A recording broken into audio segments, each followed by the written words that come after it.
बिस्मिल्लाहिर्रहमानिर्रहीम। Dear student, अस्सलाम वालेकुम। आज जो टॉपिक हम स्टडी करेंगे that is the last topic of chapter 1, theoretical yield, practical yield and percent yield.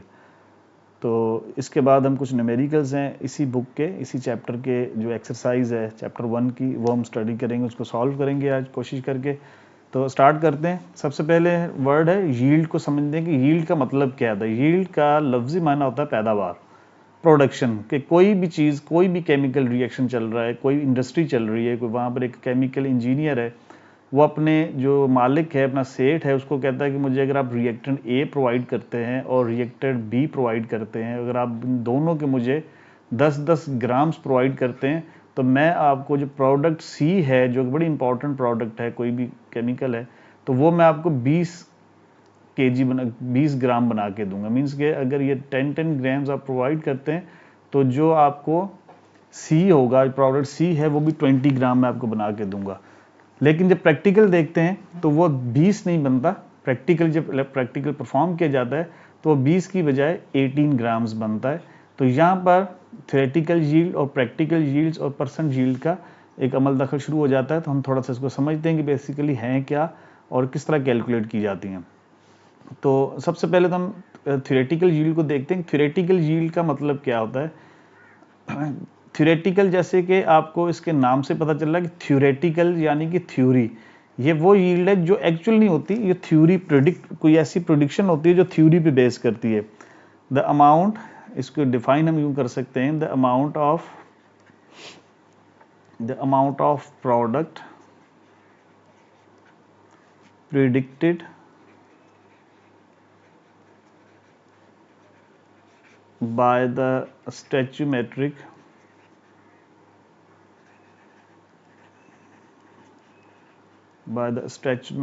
calculations। Stoichiometric calculation मतलब कि जो इक्वेशन बता रही है इज कॉल्ड थ्योरेटिकल यील्ड। जैसे ऊपर मैंने एग्जांपल आपको प्रोवाइड किया थ्योरेटिकल यील्ड, जैसे यहाँ पर आपको प्रोवाइड किया गया कि अगर ए और बी 10-10 ग्राम होंगे तो 20 ग्राम ये चीज़ बनेगी। ये थ्योरेटिकल है, ये थ्योरी कह रही है। प्रैक्टिकल यील्ड क्या होता है? दूसरी होती है प्रैक्टिकल यील्ड। अब इसको समझते हैं कि प्रैक्टिकल यील्ड बेसिकली है क्या। प्रैक्टिकल यील्ड है the actual amount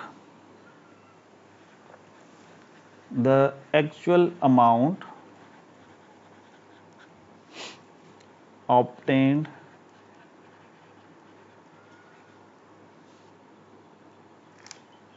from a real experiment, जो आपने एक एक्सपेरिमेंट किया लेबोरेटरी के अंदर, उसमें से जो आपको वाकई जो एक्चुअल अमाउंट मिला वो आपके पास प्रैक्टिकल यील्ड है। That will be known as practical yield. ठीक है। तीसरी चीज आ जाती है परसेंटेज यील्ड। परसेंट यील्ड या परसेंटेज यील्ड। ये परसेंटेज यील्ड या परसेंटेज यील्ड क्या है? ये है कि जैसे यहाँ पर हमने देखा कि मिलना चाहिए था, थ्योरी कह रही है कि 20 ग्राम, मिला 18 ग्राम। तो जो अब इसमें से लॉस कितना हुआ, मीन्स कितनी फ़र्क कितना पड़ा, या हमने जो एक्सपेरिमेंट किया है या जो हमने प्रैक्टिकल परफॉर्म किया है वो सही परफॉर्म हुआ है, और अगर उसमें गलती हुई है, उसमें लॉस हुआ है, तो कितने परसेंट लॉस हुआ है या हमने कितने परसेंट कोई चीज़ गेन की है। तो इससे आपको एफिशिएंसी ऑफ द रिएक्शन पता चल देगा कि आपको जो आपका जो रिएक्शन है वो बेसिकली कितना एफिशिएंसी ऑफ रिएक्शन। तो आप इससे मालूम कर सकते हैं कि आपने जो रिएक्शन परफॉर्म किया वो कितना एफिशिएंट है। मैं इसका एक छोटा सा एग्जांपल देता हूँ। अगर आपके पास एक बंदा है, वो आपसे ये कहता है कि अगर आपके पास 5 kg एप्पल्स हैं तो उसमें से 3 kg या 3 लीटर जूस बनेगा। ये थ्योरी है। 5 kg एप्पल्स में से 3 लीटर जूस बनेगा। लेकिन जब आपने प्रैक्टिकली लिया, अब मैं एक बंदा है ए, उसकी बात कर रहा हूँ, वो अपने घर में 5 kg एप्पल लेके गया और उसने जब जूस निकाला तो वो जूस बना 2.5 लीटर।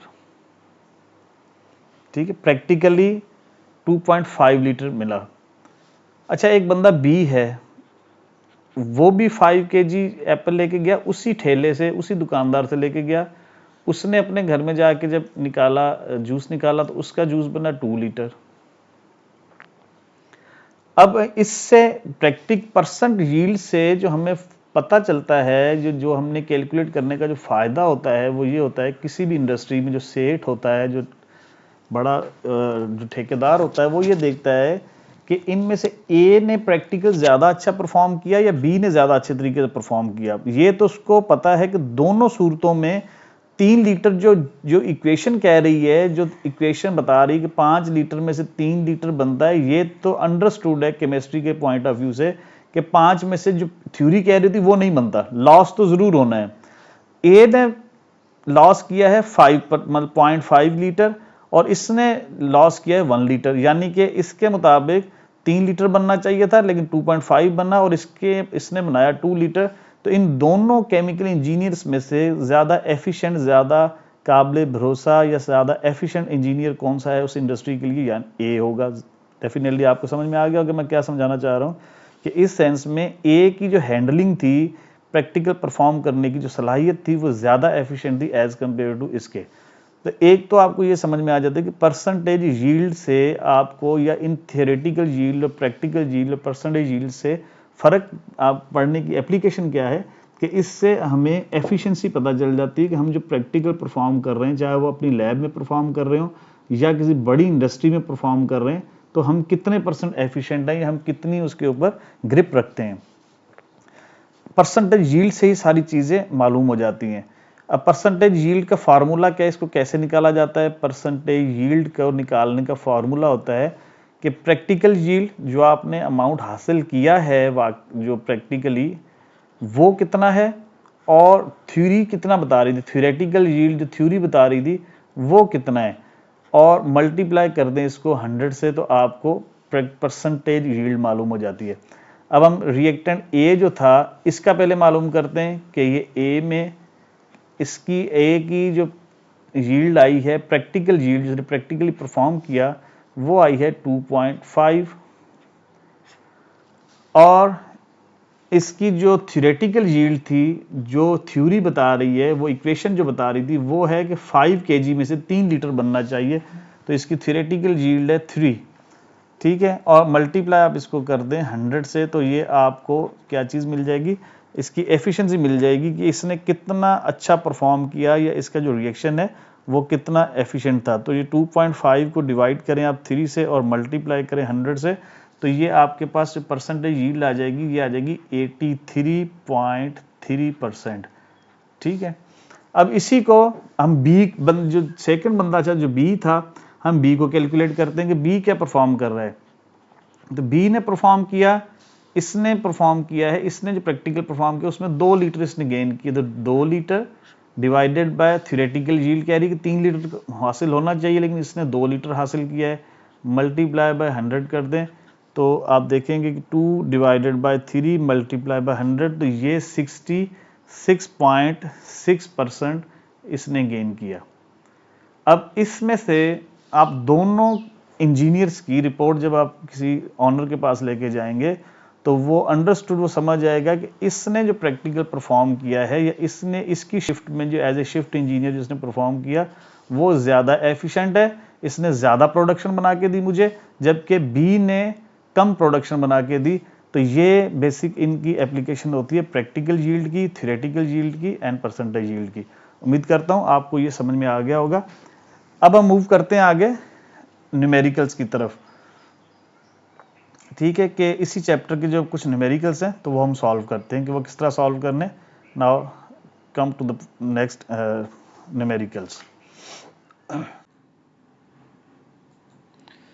जी, तो स्टूडेंट्स अभी हम जो न्यूमेरिकल सॉल्व करेंगे वो है चैप्टर 1 की एक्सरसाइज के, जो सबसे पहले हम कैलकुलेट करेंगे कि कैलकुलेट द फॉलोइंग्स के नाम से ये 2 चीज़ें हमने कैलकुलेट करनी है, number of moles in 6.4 gram of sulphur dioxide, and दूसरा हमने मालूम करना है कि mass in grams of 4.5 moles of ethyne. Means के यहाँ पर आपको नंबर ऑफ मोल्स कैलकुलेट करने हैं 66.4 ग्राम्स में मास दिया गया है, and you have to find out number of moles you have been given by with mass. So यहाँ पर आपको मास इन ग्राम्स आप 4.5 मोल्स, यहाँ पर आपको मोल गिवन है तो आपने मास इन ग्राम्स आपने मालूम करना है। तो स्टार्ट करते हैं। पहले मैंने डेटा इसका मैंने ऑलरेडी बनाया हुआ है कि given mass of sulphur dioxide जो 6.4 ग्राम्स है। डेटा में देखें तो number of moles in 6.4 grams of sulfur dioxide, so the mass of sulfur dioxide which is given that is 6.4 grams, and number of moles n जिससे हम show करते हैं ये हमने कैलकुलेट करना है। सो हमें इसका फार्मूला पता है कि नंबर ऑफ मोल्स मालूम करने का फार्मूला जो है ये आप सबको मालूम होना चाहिए। हम ऑलरेडी इसके बहुत सारे पेरिम न्यूमेरिकल सॉल्व कर चुके हैं कि number of mole is equal to given mass. Given mass means जो डेटा में दिया गया होता है डिवाइडेड बाय मोलर मास, जो या मॉलिक्यूलर मास जो होता है, मोलर मास या मॉलिक्यूलर मास जिसको भी आप कह लें। तो यहाँ पर आप देखें इस अच्छा नंबर ऑफ मोल्स को डिनोट n से किया जाता है, तो आइंदा मैं यहाँ पर n लिखूंगा। तो n is equal to given mass कितना है, that is 6.4 grams, and the molecular mass कितना है सल्फर डाइऑक्साइड का, ये हमने कैलकुलेट करना है। तो मॉलिक्यूलर मास कैलकुलेट करने के लिए हम एक साइड के ऊपर इसको मॉलिक्यूलर मास को कैलकुलेट करते हैं। सल्फर डाइऑक्साइड ये इसका फार्मूला है। इसमें सल्फर के एटम एक है और एक एटम का जो मास होता है दैट इज 32 ग्राम्स होता है। तो 32 ग्राम्स हो गया सल्फर का।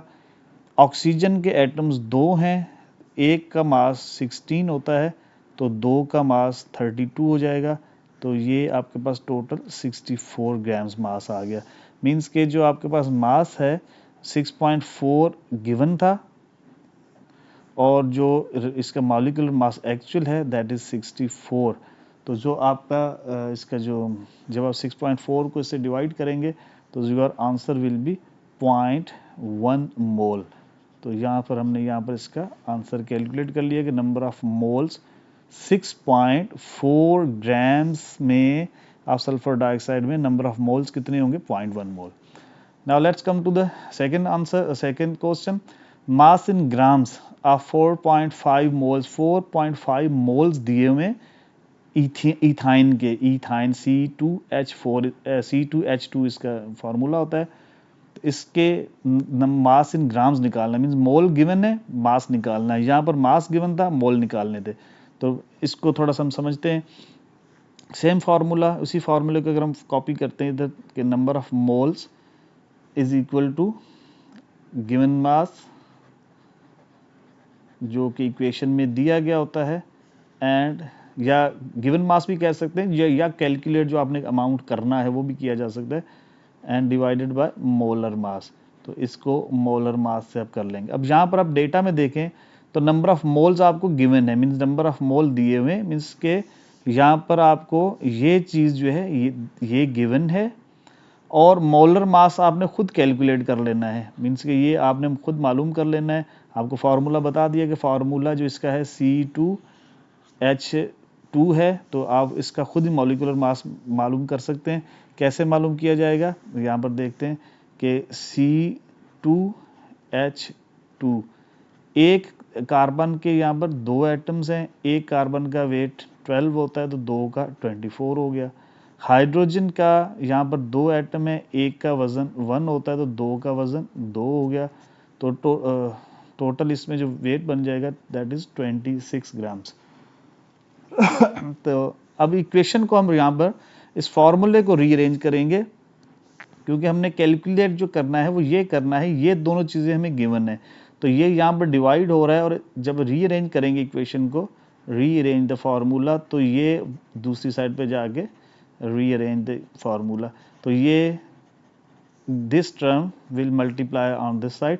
सो हमें जो नया आपको मिल जाएगा कि जो कैलकुलेट आपने मास करना है that mass is equal to, mean इसको हमने ये इधर ही रहा, ये इधर चले गए, तो आपका न्यू फार्मूला बन गया number of mole multiply by molar mass. Molar mass भी हमने कैलकुलेट कर लिया है, नंबर ऑफ मोल्स गिवन थे, नंबर ऑफ मोल गिवन थे डेटा में that is 4.5 multiply by molar मास आपने फाइंड आउट कर लिया, दैट इज़ 26। तो 26 से जब आप इसको मल्टीप्लाई करेंगे तो ये जो आपको मास मिल जाएगा वो बनेगा 117 ग्राम्स। अब यहाँ पर आपको क्वेश्चन समझ में आ गया कि डेटा क्या कह रहा है कि ग्राम्स में मालूम करें। अगर आपको इथाइन के 4.5 मोल्स मिले हुए हैं तो वो ग्राम्स कितने बनेगा, तो वो बनेंगे 117 ग्राम्स। तो उम्मीद करता हूँ आपको ये न्यूमेरिकल समझ में आ गए होंगे। अब हम नेक्स्ट न्यूमेरिकल की तरफ मूव करते हैं। So let's come to the next numerical.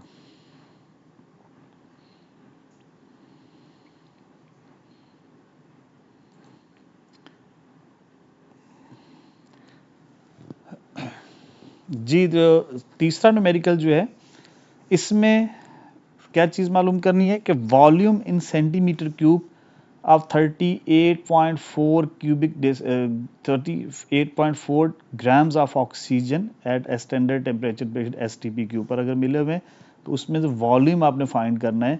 उनमें आपने जिससे पहले न्यूमेरिकल सॉल्व की उनमें ग्राम्स, एक में आपने ग्राम्स कैलकुलेट किए, एक में नंबर ऑफ मोल्स कैलकुलेट किए, इसमें हम वॉल्यूम कैलकुलेट करेंगे। So let's come to the point. Mass of the oxygen 38.4 grams. Volume of oxygen you have to find out कि इसका वॉल्यूम कितना बनेगा। इसको हम सॉल्व करने की कोशिश करते हैं।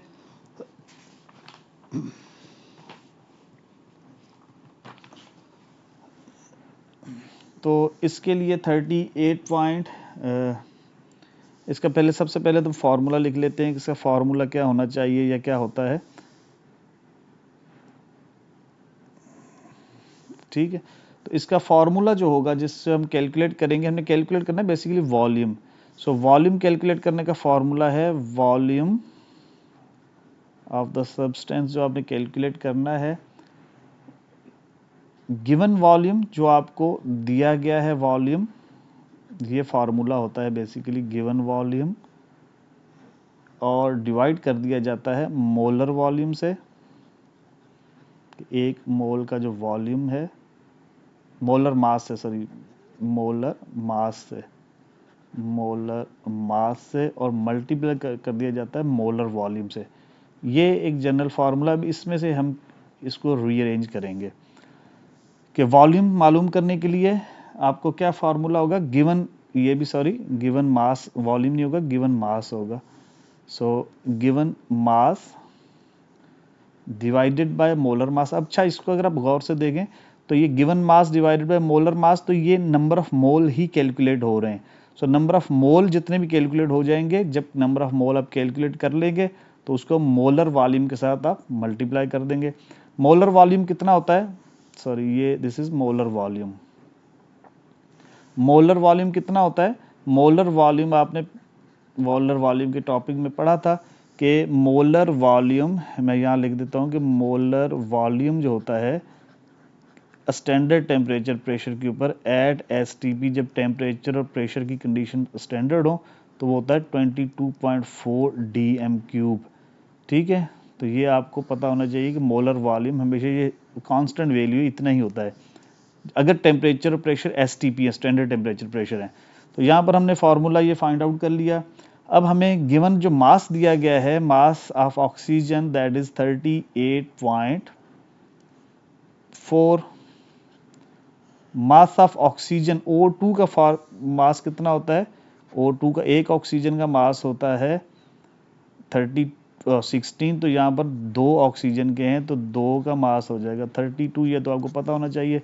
तो 32 से जब हमने इसको डिवाइड कर लिया और मल्टीप्लाई करेंगे मोलर वॉल्यूम से, मोलर वॉल्यूम कितना है 22.4 से, तो ये 22.4 से जब हमने मल्टीप्लाई किया तो ये अमाउंट आ गया 26.88 dm³। ये आपके पास वॉल्यूम कैलकुलेट हो गया।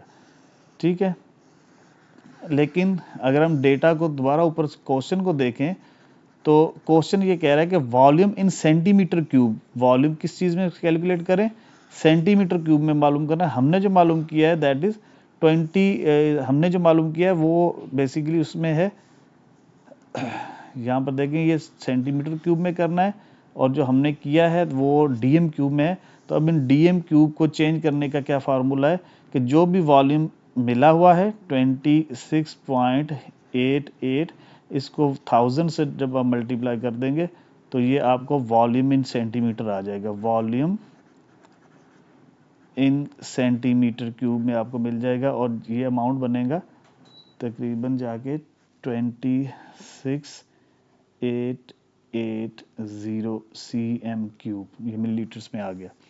ओके, उम्मीद करता हूँ आपको ये समझ में आ गया होगा। अब हम नेक्स्ट उसके एक्सपेरिमेंट की तरफ चलते हैं।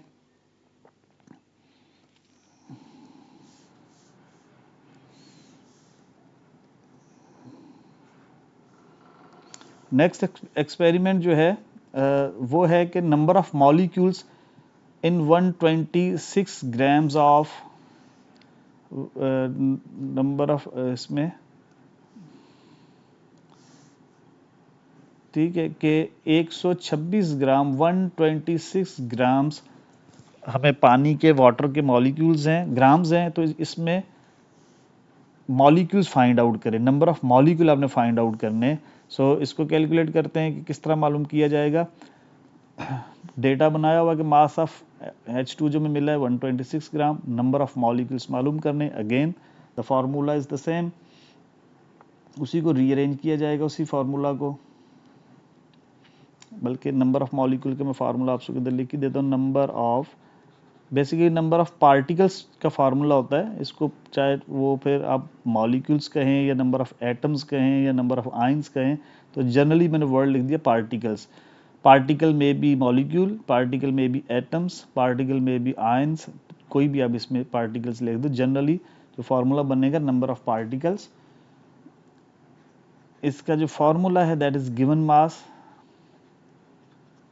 डिवाइडेड बाय मोलर मास। ये फिर आपको नंबर ऑफ मोल ही मिल रहे हैं बेसिकली। ये क्या, गिवन मास को मोलर मास से डिवाइड करेंगे तो ये क्या चीज़ मिलेगी, n मिलेगा, ठीक है, और मीन्स के नंबर ऑफ मोल्स मिलेंगे, और multiply by Avogadro's number.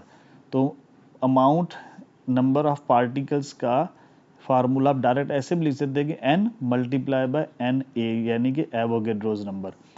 Avogadro's number क्या होता है, जो नंबर ऑफ पार्टिकल्स होते हैं किसी भी एक मोल में, उनकी वैल्यू आपको पता होनी चाहिए कि 6.02 10⁻23 होते हैं। ये वैल्यू होती है एवोगैड्रोस नंबर की। एवोगैड्रोस नंबर की वैल्यू कितनी होती है, एन ए की वैल्यू होती है 6.02 10⁻23 पार्टिकल्स। ये एक मोल के अंदर इतने पार्टिकल्स होते हैं। सो हमने यहाँ पर लिख दिया। तो फार्मूले में अभी हमने number of particles, number of molecules कह रहा है फाइंड आउट करें। तो नंबर ऑफ मॉलिक्यूल्स हम फाइंड आउट कर रहे हैं वाटर के 126 ग्राम में। तो given mass is 126 divided by molar मास। तो पानी का मोलर मास कितना है ये आप कैलकुलेट करें। कैसे कैलकुलेट करेंगे, मैं यहाँ पर साइड पे करता हूँ कि H2O एक फार्मूला है। हाइड्रोजन के 2 एटम हैं, एक का वज़न होता है 1, तो 2 का वज़न हो गया 2 मास। ऑक्सीजन का एटम 1 है, इसका एक का मास होता है 16, तो टोटल मास 18 हो गया। सो यहाँ पर देखें 127 इज गिवन और मोलर मास जो है वो हो गया इसका 18, तो 126, अच्छा इसको सॉरी मल्टीप्लाई करना है आपने एवोगैड्रोस नंबर से। एवोगैड्रो नंबर की वैल्यू कितनी है 6.02 10⁻23। जब आपने इसको कैलकुलेट कर लिया तो your answer will be 4.214 into 10⁻24। या अगर हम इसको आगे ले जाएं इस पॉइंट को तो 42.14 10⁻23 हो जाएगा। तो ये आपको नंबर ऑफ पार्टिकल्स आपने यहाँ पर इस तरह मालूम कर लिए। Is it clear, this is your answer. उम्मीद करता हूँ आपको ये क्वेश्चन समझ में आ गया होगा। अगर किसी तरह की परेशानी हो तो कमेंट्स बॉक्स में लिखिएगा। मेरे चैनल की डिस्क्रिप्शन में मेरा मोबाइल नंबर भी, व्हाट्सअप नंबर भी है, आप उस पर भी व्हाट्सअप भी कर सकते हैं। आई विल रिस्पॉन्ड यू इंशाल्लाह। नेक्स्ट चलते हैं नेक्स्ट न्यूमेरिकल्स की तरफ डियर स्टूडेंट्स।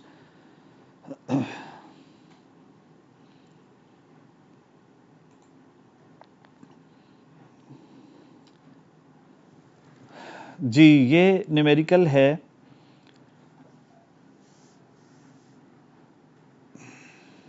इस न्यूमेरिकल में under high pressure magnesium react with oxygen O2 to form magnesium oxide. कह रहा है ये इक्वेशन दी गई है बेसिकली कि इस इक्वेशन के मुताबिक अगर हमें ये this is the theoretically equation के 2 मोल जब मैग्नीशियम के 1 मोल ऑक्सीजन से रिएक्ट करेंगे तो 2 मोल मैग्नीशियम ऑक्साइड बनेगा। अब कह रहा है कि इफ 4 ग्राम्स, इसके 2 मोल नहीं के दे रहा, 4 ग्राम दे रहा है कि 4 grams of magnesium react with excess of oxygen to produce 4.24 grams of MgO। इसके 4.24 ग्राम्स बनेंगे। Calculate the percentage yield. तो इसकी आप परसेंटेज यील्ड मालूम करें। तो इसकी परसेंटेज यील्ड कैसे किस तरह मालूम की जाएगी, ये चीज़ हमने समझनी है। उम्मीद करता हूँ आपको समझ में आ गया होगा क्वेश्चन। अगर नहीं आया तो इसको थोड़ा सा गौर से समझिएगा। ये थोड़ा सा it's little complicated as compare to जो हमने पहले पढ़े हैं उनसे, और ये ज़रूर आते हैं, ये प्रैक्टिकली लाजमन इसका हिस्सा बनते हैं। या तो बोर्ड एग्ज़ाम में आएंगे या उसमें दूसरा जो हमारा MD कैट के टेस्ट्स होते हैं उनमें से क्वेश्चन आता है। ये किसी ना किसी फॉर्म में ये क्वेश्चन ज़रूर आते हैं। तो इसको हम समझने की कोशिश करेंगे बड़े इंपॉर्टेंट तरीके के साथ, बड़े कंसंट्रेशन के साथ आपने ये समझना है कि ये किस तरह होगा। सो हम इसका डेटा बना लिया है कि मास ऑफ मैग्नीशियम दिया गया है 4 grams, mass of magnesium oxide दिया गया है 4.2 ग्राम्स। परसेंटेज यील्ड आपने मालूम करनी है। तो परसेंटेज यील्ड को मालूम करने का जो फार्मूला है वो मैं इधर लिख देता हूँ कि फार्मूला इसका क्या है परसेंटेज यील्ड मालूम करने का।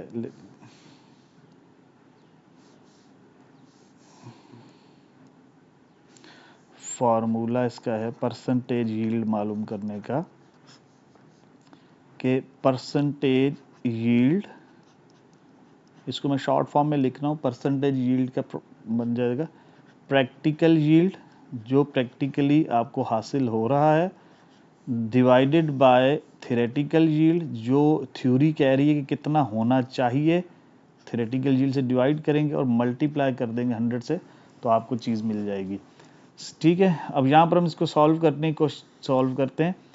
तो यहाँ पर अगर हम देखें कि सबसे पहले तो हमने क्या करना है कि जो आपको इसके 2 मेथड्स है, एक मोल मेथड से भी हो सकता है और ग्राम मेथड से भी हो सकता है। तो हम इसको मोल मेथड से करें। सबसे पहले हम क्या करेंगे, कन्वर्ट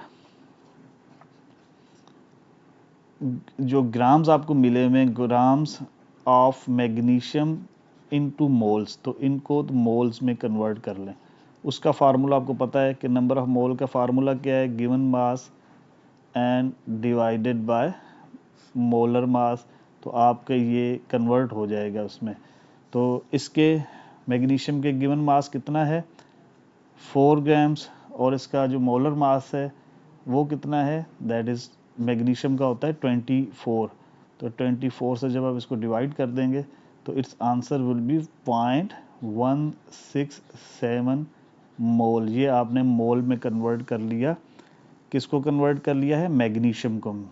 ठीक है, मैग्नीशियम के इतने मोल्स आपके पास अवेलेबल हैं। ठीक है, अब हम इसको आगे चलते हैं लेके। अच्छा, मैग्नीशियम ऑक्साइड के भी कर लें। मैग्नीशियम ऑक्साइड के भी आप, मैग्नीशियम ऑक्साइड के यहाँ पर दिए गए 4.24 ग्राम्स, मीन्स के 4.24 ग्राम्स।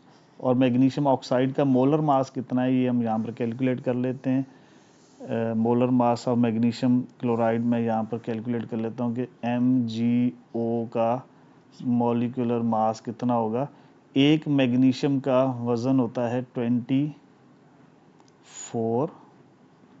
और एक इसमें एक ही एटम है मैग्नीशियम का, तो टोटल 24। ऑक्सीजन का एक का वज़न होता है 16, तो यहाँ पर एक ही है तो 16, तो ये टोटल 40। तो इसका जो मॉलिक्यूलर मास आ गया दैट इज़ 40। तो answer is 4.24 divided by 40। So your answer is 0.106 ये इसके नंबर ऑफ मोल्स बन गए। एक मिनट मैं इसको दोबारा क्लियर करके लिख दूं, 0.16 मोल्स। ओके, जहाँ तक आपको बात समझ में आ गई। अब हम आगे करते चलते हैं कि हमें इक्वेशन क्या बता रही है। इक्वेशंस बता रही हैं हमें कि नाउ एज पर इक्वेशन, या हम सिंपल कहते हैं कि equation shows that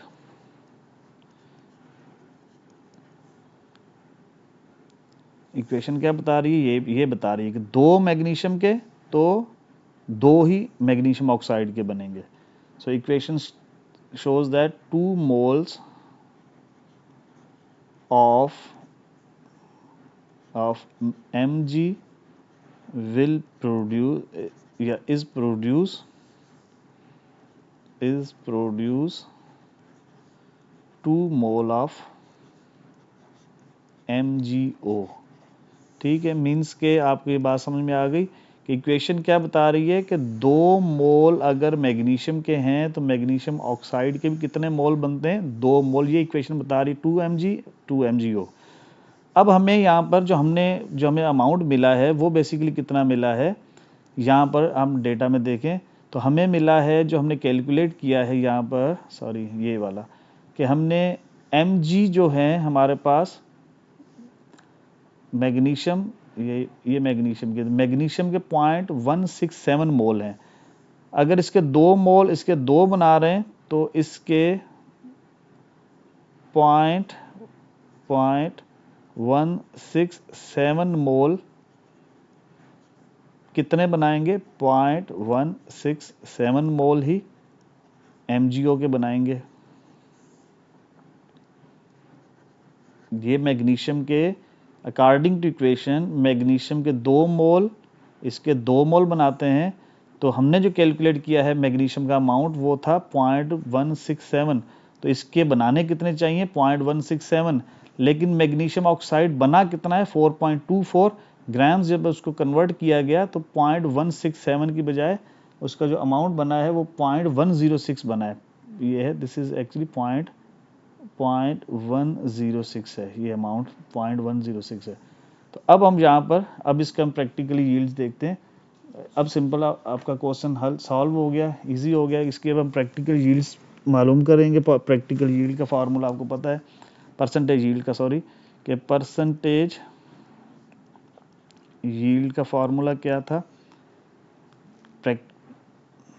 practical yield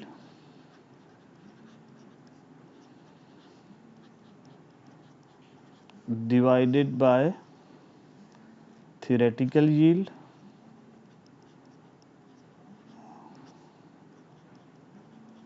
and multiply by 100।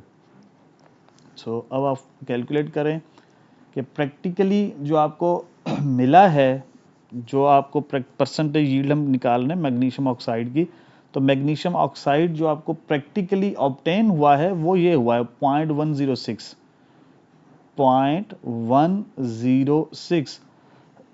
जो आपको मिलना चाहिए था वो मिलना चाहिए था ये वाला अमाउंट, मीन्स कि ये मिलना चाहिए था, क्योंकि हमें मैग्नीशियम का इतना है तो इतना ही ये मिलना चाहिए था। ये आपकी परसेंटेज, ये आपकी थ्योरेटिकल यील्ड है। लेकिन आपको मिला कितना है, इतना 4.24 में से तो मिला है 0.106।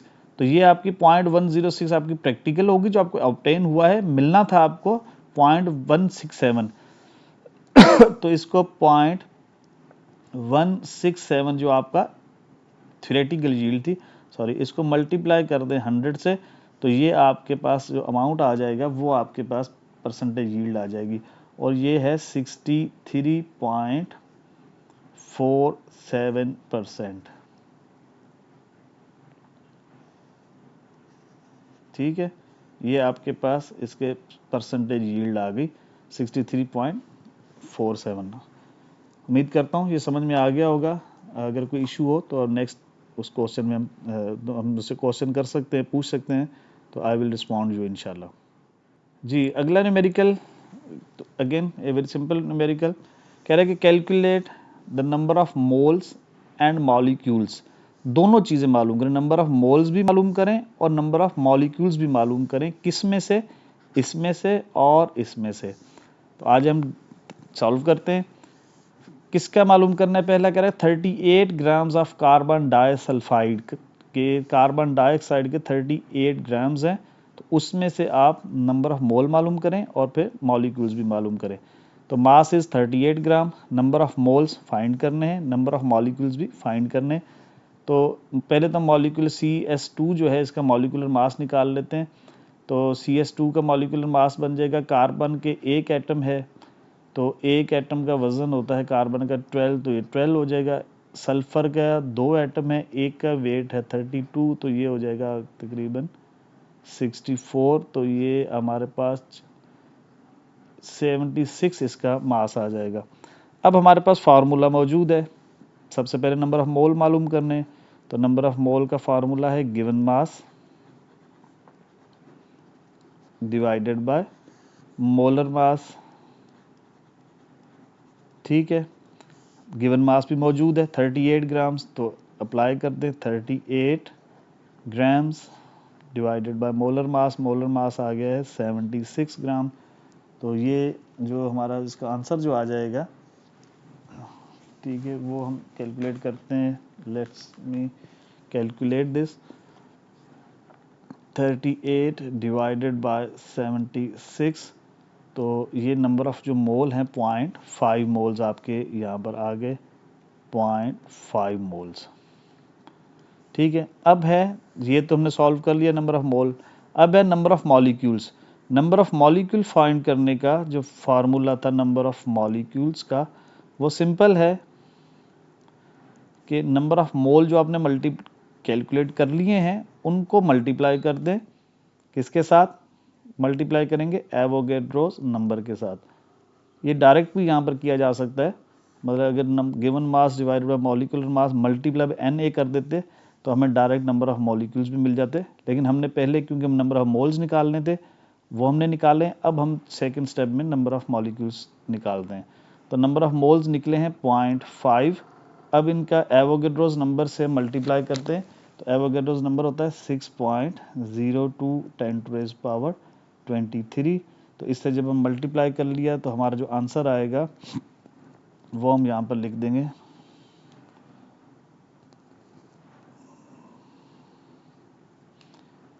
10⁻23 से जब हम मल्टीप्लाई किया तो द आंसर इज 3.01 पार्टिकल्स। तो इतने पार्टिकल्स हमारे पास हमने ऑब्टेन कर लिए।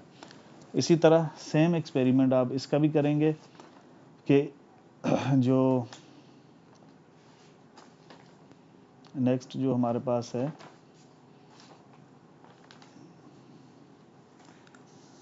68 ग्राम्स ऑफ सक्रोज का फार्मूला मैंने यहाँ लिखा हुआ था, पहले इसका मॉलिक्यूलर मास आप कैलकुलेट कर लें। कार्बन का एक का मास होता है 12, तो यहाँ पर कार्बन के 12 ही एटम्स हैं, तो इन 12 एटम्स का जो मास हो जाएगा वो हो जाएगा 144। तो ये 144। एक हाइड्रोजन का मास होता है, हाइड्रोजन का एक का मास होता है 1, तो यहाँ पर कितने हाइड्रोजन है? 22 हाइड्रोजन है, तो 22 हाइड्रोजन का वेट 22। एक ऑक्सीजन का वेट होता है, मास होता है 16, तो यहाँ पर 11 ऑक्सीजन हैं, तो 11 ऑक्सीजन का जब मास निकालेंगे तो दैट इज़ 176। तो अब हम इसको अगर हम डिवाइड इसका टोटल कर लें तो 144 प्लस 22 प्लस 176, तो आंसर इज 342 ग्राम। ये इसका मॉलिक्यूलर मास आ गया। अब यहाँ पर कैलकुलेट 64 पॉइंट गिवन सक्रोज ये हमें मिला हुआ है, इसमें से हमने मॉलिक्यूलर मास ऑफ सक्रोज हमने फाइंड आउट कर लिया कि 342 ग्राम्स है। अब हमने मालूम क्या करना है? पहले नंबर ऑफ मोल मालूम करना है, ये आपने कैलकुलेट करना है, और दूसरी चीज़ आपने मालूम करनी है नंबर ऑफ मॉलिक्यूल्स मालूम करने हैं।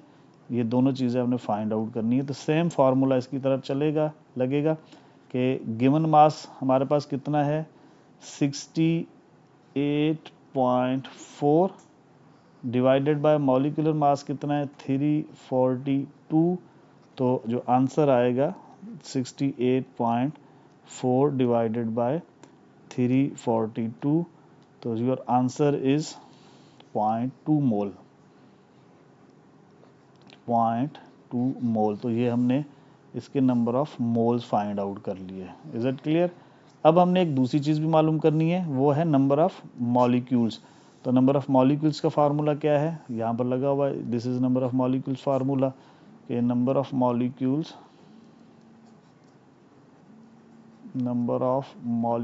का फार्मूला है n नंबर ऑफ मोल्स यानी कि 0.2 अभी हमने कैलकुलेट किए, और एवोगेड्रोज नंबर से आप इसको मल्टीप्लाई कर देंगे, तो ये आपका जो आंसर आ जाएगा that will B 1.204 10 to raise power 23 molecules. ठीक है, उम्मीद करता हूँ आपको ये सारी बातें, सारे न्यूमेरिकल समझ में आ गए होंगे।